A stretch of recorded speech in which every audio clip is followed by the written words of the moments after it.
नमस्कार, प्रभा साक्षी पॉडकास्ट में आप सभी का स्वागत है। आज के इस पॉडकास्ट में बात करेंगे कि फ्रांस वाले इंडिया ब्लॉक की सरकार 3 महीने में ही लड़खड़ाई, अविश्वास प्रस्ताव के बाद क्या मोदी के दोस्त की होगी वापसी। तो आइए सुनते हैं आज के इस पॉडकास्ट को। लेकिन उससे पहले अगर आपने हमारे चैनल को सब्सक्राइब नहीं किया है तो जरूर कर लें, ताकि आप रोज ऐसे ही इंटरेस्टिंग और जानकारीपूर्ण पॉडकास्ट सुन सकें। 3 महीने पहले ही गठित हुई फ्रांस की सरकार को अविश्वास मत का सामना करना पड़ रहा है। विपक्षी दलों ने प्रधानमंत्री मिशेल बार्नियर की कैबिनेट को गिराने की ठान ली है। संसद में एक अविश्वास प्रस्ताव पेश किया जाएगा। यदि यह प्रस्ताव पास होता है तो बार्नियर की सरकार फ्रांस के आधुनिक इतिहास में सबसे कम समय तक चलने वाली सरकार बन जाएगी। इसके बाद राष्ट्रपति इमैनुअल मैक्रों को एक नए प्रधानमंत्री की नियुक्ति करनी होगी। नेशनल असेंबली में बजट को लेकर बार्नियर के साथ गतिरोध में कट्टर वामपंथी और धुर दक्षिणपंथियों द्वारा लाए गए 2 प्रस्तावों पर बहस होनी है। इसमें बिना वोट के सामाजिक सुरक्षा बजट के माध्यम से प्रमुख शक्ति को शामिल किया गया। 3 बार के राष्ट्रपति पद के उम्मीदवार मरीन ले पेन की धुर दक्षिणपंथी राष्ट्रीय रैली द्वारा वामपंथियों द्वारा रखे गए प्रस्ताव के पक्ष में मतदान करने की उम्मीद है, जिससे इसे पारित होने के लिए पर्याप्त संख्या मिल जाएगी।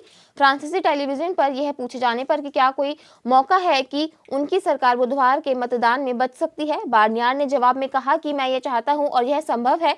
यह सांसदों पर निर्भर करता है। उन्होंने कहा कि मुझे लगता है कि यह संभव है कि जिम्मेदारी का यह प्रतिबिंब हो, जहां राजनीतिक मतभेदों लोकतंत्र में सामान्य विरोधाभासों से परे हम खुद से कहें कि इसमें उच्च हित है।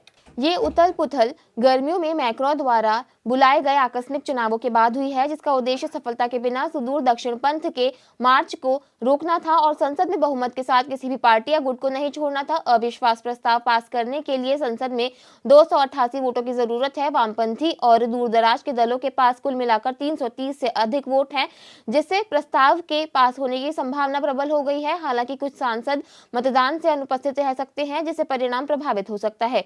2022 के राष्ट्रपति चुनावों के बाद एनएफपी के घटक एक साथ आए थे। हालांकि मेलेंचौन के दबंग चरित्र और कट्टरपंथी रुख के कारण इसमें बिखराव हो गया था। इसके अलावा गठबंधन के सदस्यों में रूस यूक्रेन युद्ध, गाजा में युद्ध और यूरोपीय संघ में फ्रांस की स्थिति के मामले पर गहरे नीतिगत मतभेद हैं। मेलेंचौन के नेतृत्व वाली पार्टी ने पिछले साल अक्टूबर में हुए हमले के बाद हमास को आतंकवादी समूह के रूप में संदर्भित करने से इनकार कर दिया था।